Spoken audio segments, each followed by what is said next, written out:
Well, welcome to Hamilton County TV. I'm Perry Williams, and as you can see, it's time for the Jake Gilbert Show. Welcome, Coach. Hi, Perry. Thanks for having me. Well, thank you for taking time out of your busy schedule to do this. This was kind of a tough game on Friday. Score Hamilton Southeastern 26, Westfield 21. Let's talk a little bit about it because there were some things that I'm sure that you were very concerned about in that ball game, and what you thought that you did well and what you didn't think you did so. Sure. Well, I thought our special teams were fairly even. And I thought our defense did a nice job. Our defense was put in a tough spot a couple times and did a pretty good job overall. We just didn't force any takeaways. So we were pretty good regarding explosive plays. We put out the fire one time where, again, we had been put in a bad position, but then we just had a rough night offensively because of the turnovers.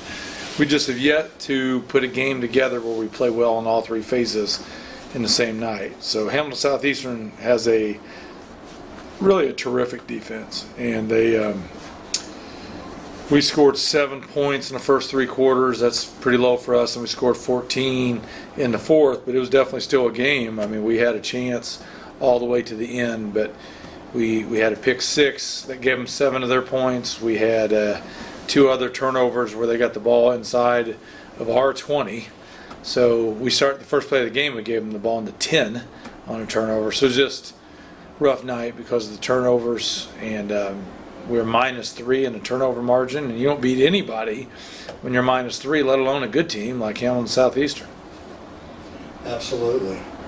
Well, Coach, you had, like you said, the one big thing stands out on the stats here is, you had 2 interceptions, and the yardage was 88 yards and 2 interceptions they returned. You didn't have any interception. Of course, that fumble, hurt. So it had a lot to do with that. And then you had, for a Westfield team, you had a few more penalties than you normally do.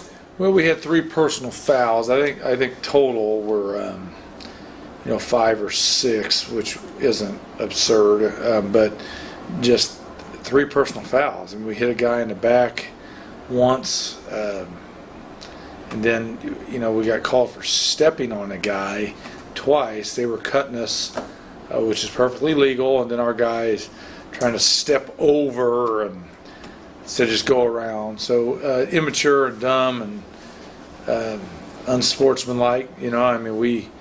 We deserved it. So those are crusher penalties in a tight game like this, where it's a 6-point game. You can't make dumb mistakes. Absolutely. Well, let's go. Let's start talking a little bit about the game coming up, because this is a very, very critical game, because you're 2-1 in the conference. Yeah. And they are 3-0. Brownsburg is. So this is a huge game for you, and that's a very good football team. They can put a lot of points on the board. Well, our 2 losses are to 2 undefeated teams, and here's another one, the best of all. So this team will be the best team we've played that I've seen so far. I think they're excellent. Anxious to see how we respond. We don't have a kid on the roster who's started in a HCC varsity loss. So, it's been a few years since we lost a varsity game to the HCC opponent, and so we don't have a single kid out there that's like, hey, this is how we respond. So I'm anxious to see what we do. We're on the road, great team, great opportunity for us. So they certainly look better than us on paper and on film. We're going to have to play well together to beat them, but I'm very encouraged and energized for our guys to respond, and this is the perfect opportunity for us. So we're going to have our hands full. Clearly, they're a great football team, but this gives us the chance to redeem ourselves after an uneven start to the year. Yeah, Coach. As far as players on Brownsburg, they have a pretty good quarterback in Whitaker, is a senior. He's already thrown for 1,242 yards. Yeah.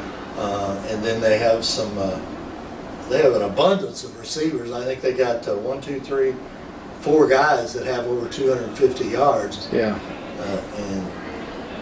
On the ground, and in receiving, they have 1, 2, 3, 4, 5, 6, 7 receivers with over 150 yards. Yeah. So they have Plenty of offensive yeah. weapons. Yeah. They use multiple running backs, and those guys are rested and fast. And the problem is that all these guys can break a play, and we're not a fast football team. On top of that, so against fast teams like, say, Ben Davis, I mean, multiple dudes breaking free for long gains, and so that's the scary part about it.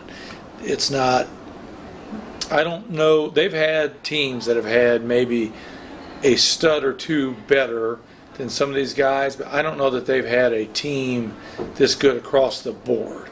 And so I feel like we can't just focus and key on one great receiver or whatever. They can all beat you. And I do think, though, the quarterback has been outstanding. He's having a tremendous year. He's improved a lot from last year to this year. It just seems like a senior out there. He knows when to take off and scramble. He knows when to throw the ball. He's got the ship going in the right direction. I'm very impressed with their quarterback, Whitaker. Yeah. And then on the defensive side, they're awful good, too. I mean, yeah, they're always fast over there and have a couple studs. They're always good on D, so that's not a news flash. They always have a couple great D linemen who can really rush the passer and pretty quick everywhere else and can challenge you in coverage. So it's been good. We've played these guys down to the wire 3 years in a row. We've won the last 2 years. We missed essentially a field goal from extra point range to win the game 3 years ago. So I expect it to be that kind of game. We've had other overtime games and stuff like that with them in the past. They're a great program. Certainly one of the very best programs in Indiana. It's always a pleasure to compete against them. We'll have our hands full, but it's a great opportunity for the Rocks. Well, that's good. Coach, what about how'd your JV group do against Southeastern this past week? Yeah, well, we lost in JV, so that was our first JV loss. So we're 4-1. Freshman got a win. Mike Kelly does a great job just getting playing time for his guys. So we also had a C game, so that was fun. So they won the varsity and JV. We won the C game and the freshman game, and I'm sure they'll take it for sure. But we quality opponents, so it's good. That's what you want. You want to play in a great conference against great teams. You want to be the best of them all. Absolutely, Coach. Well, go on the road this week. Go into Brownsburg, and I wish you the best of luck this week. I know we'll be back here the following week. Yep. As you have Avon coming in, and so it never gets any easier to Hoosier Crossroads Conference.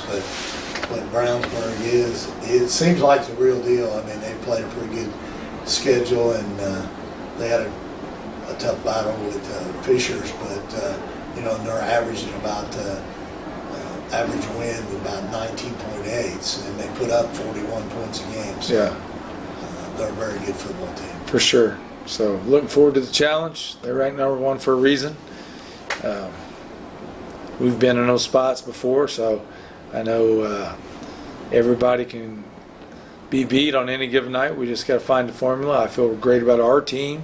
Our focus is on us and improving our mistakes and our lack of discipline in areas. That's what our story is. So we need to fix ourselves, and hopefully this will give us an opportunity to do that. Absolutely, Coach. Well, I appreciate you taking time out of your busy schedule, and good luck this week. Yeah, thank you. Go Rocks.